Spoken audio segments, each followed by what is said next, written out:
Thank you. What a great crowd. Great to be here.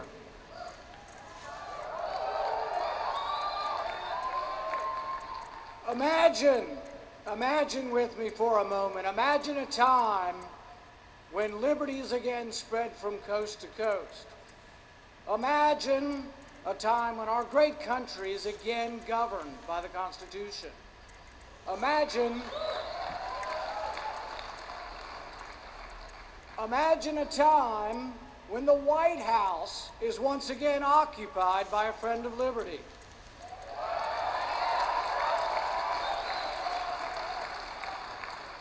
You may think I'm talking about electing Republicans. I'm not.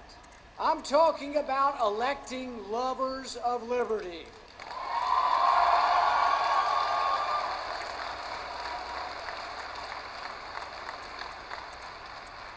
It isn't good enough to pick the lesser of two evils.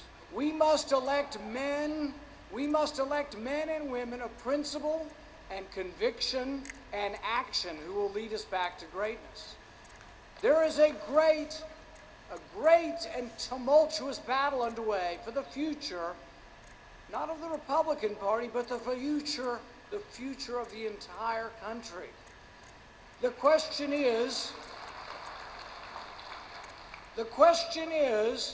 will we be bold and proclaim our message with passion, or will we be sunshine patriots retreating under adverse fire?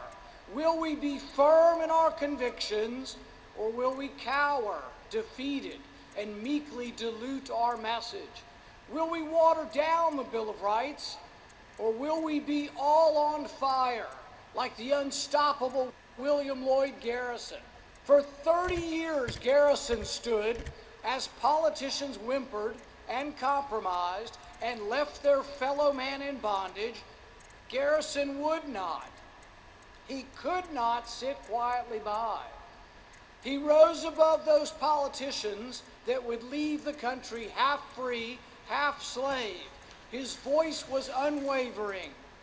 I will be as harsh as truth and as uncompromising as justice. I will be in earnest. I will not equivocate, and I will not excuse. I will not retreat an inch, and I will be heard.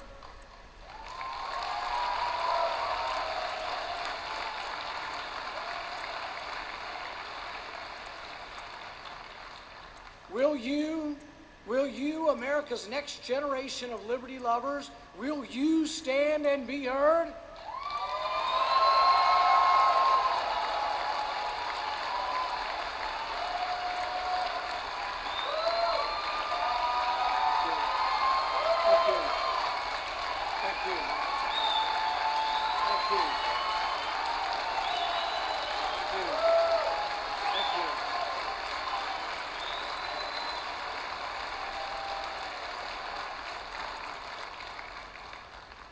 The Sons of Liberty, who fought against British soldiers writing their own warrants, would today make a bonfire of secret orders issued by federal police. The Sons of Liberty risked everything to guarantee your right to a trial by jury. They would today call out to the president. They would say, "We will not be detained, spied upon, nor have our rights abridged. We will not submit, and we will not trade our liberty for security. Not now, not ever."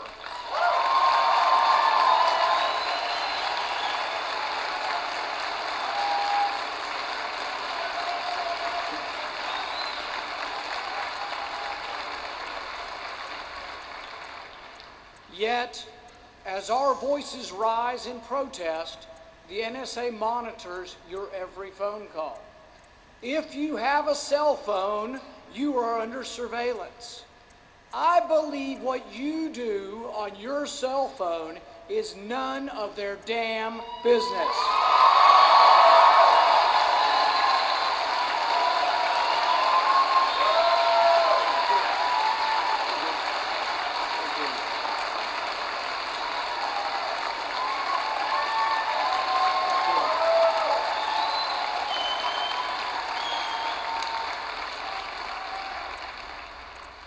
I believe this is a profound constitutional question. Can a single warrant be applied to millions of Americans' phone records, emails, credit cards?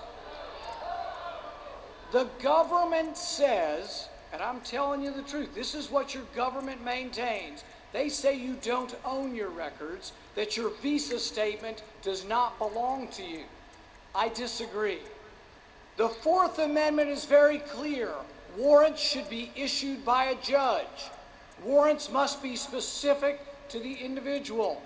A single warrant for millions of American phone records hardly sounds specific to the individual.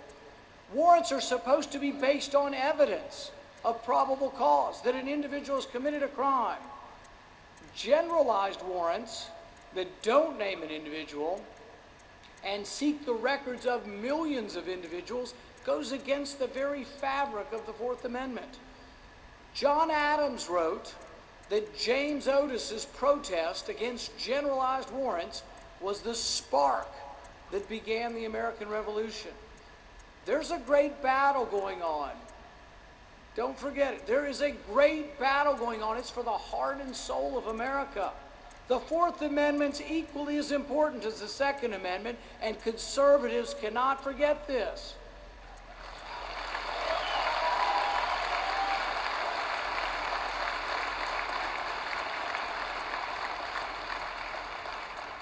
Will we sit idly by and let our rights be trampled upon? Will we be like lemmings rushing to the comfort of Big Brother's crushing embrace?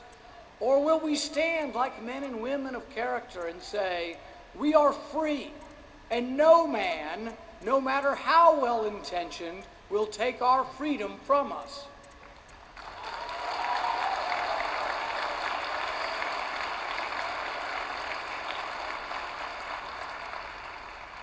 Daniel Webster anticipated our modern-day saviors who wish to save us from having too much freedom.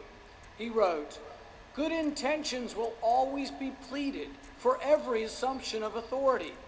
It's hardly too strong to say that the Constitution was made to guard the people against the dangers of good intentions." How will history remember Barack Obama?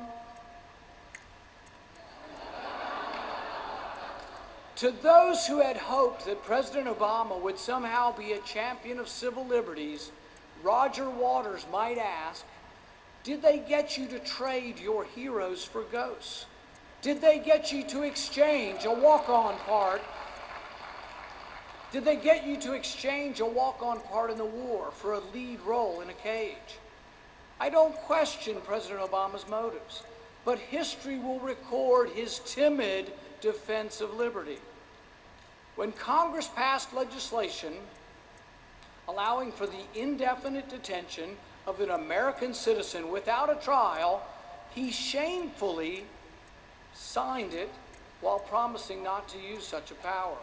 A great president, though, would have risen to the occasion.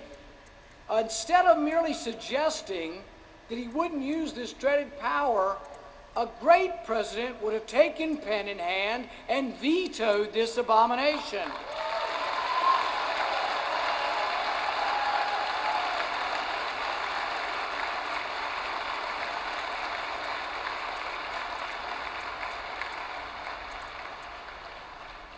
A great president would have loudly proclaimed, Congress cannot and must not overturn the right to a trial by jury.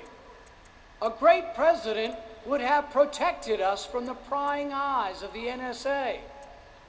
A great president would have proclaimed, I will not abide it. The Constitution will not abide it.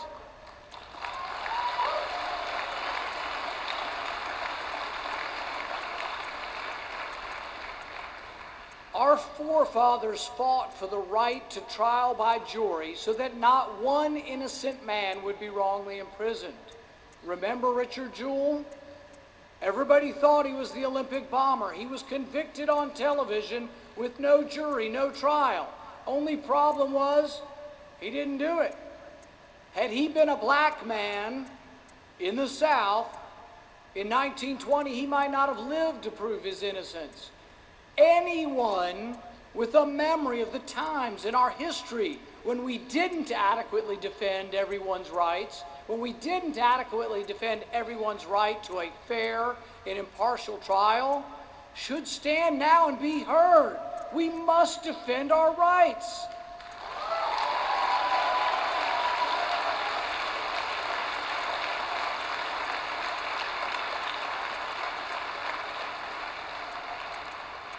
Justice cannot occur without a trial.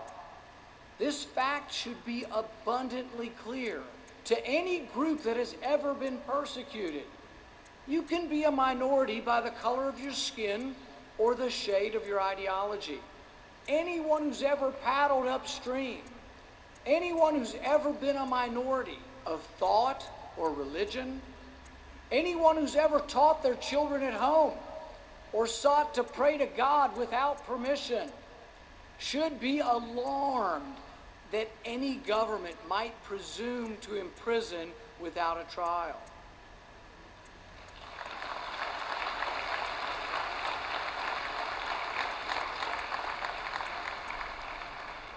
Whether you are black or brown or white, man or woman, you should fear a government that maintains the authority to imprison without trial, without a jury. Madison wrote that we would not need a constitution to protect us if government were comprised of angels.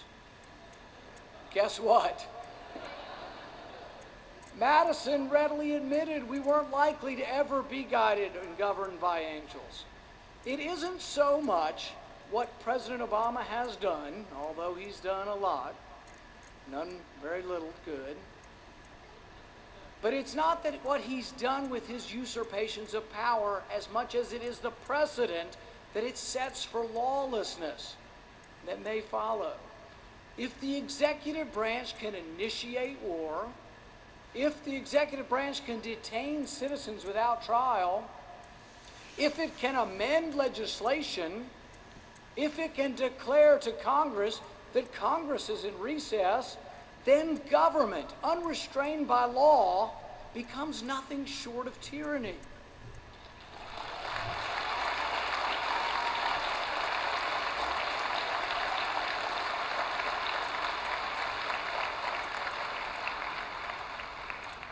Montesquieu recognized this. He wrote that when the executive branch usurps the legislative authority, when the president says, I can write the laws, watch me, he's got a pen, he's got a phone, he doesn't care what the law is, a tyranny will ensue, and we must stop this president from shredding the Constitution.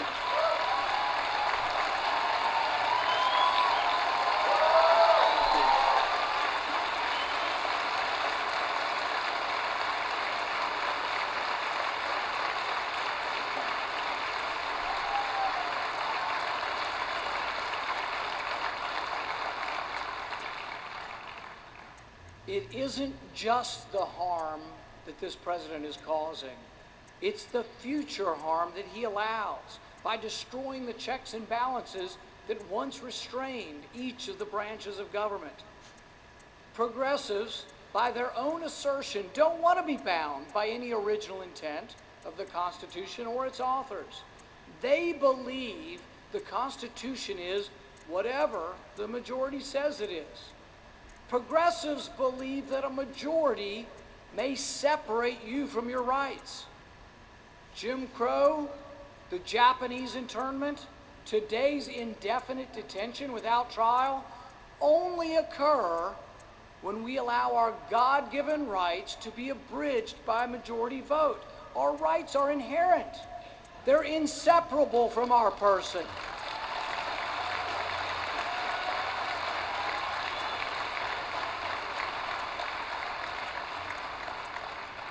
Our rights are innate. They come from our Creator, and no government can take them away from us.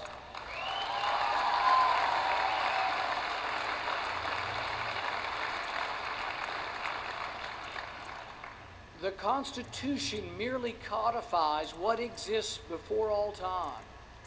Mr. President, we won't let you. We will not let you run roughshod over our rights. We will challenge you in the courts. We will battle you at the ballot box. Mr. President, we will not let you shred our Constitution.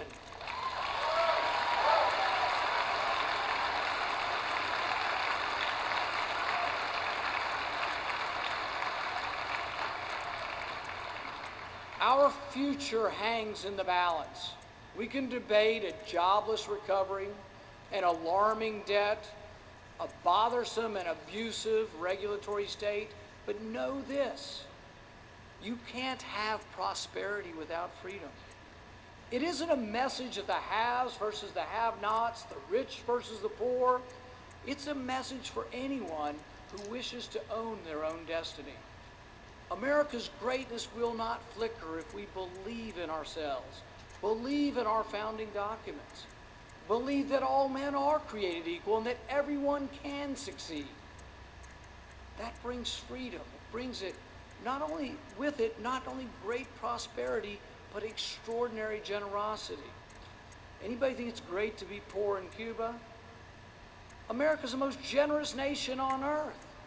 We can't forget about it, but it came with our freedom. They go together. It's going to take all of us together. It's going to take a national revival of liberty. America's greatness, America's exceptional character, it's not in our DNA, but it's in a republic. It's in our founding documents. It's in a republic that for the first time in history rewards all individuals, regardless of birth or gender or ethnicity. It's a republic that restrains the government, not the individual. Your task is not to minimize the loss of freedom, not to clutch at what we've got left. Your job is to maximize your liberty. So let's do it together. Let's take a stand. When the president refused to rule out droning of an American citizen, I took a stand. I filibustered.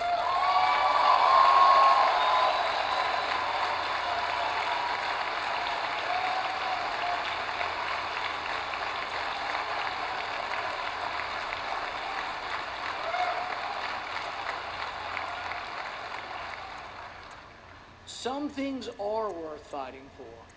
When I discovered that the NSA spied on and was collecting every American citizen's records, I took a stand. I sued the president.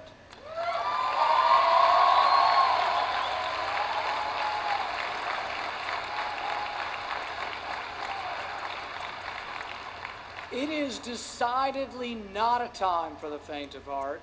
It's a time for boldness and action. The time is now. Stand with me. Let us stand together for liberty. Thank you, and God bless America.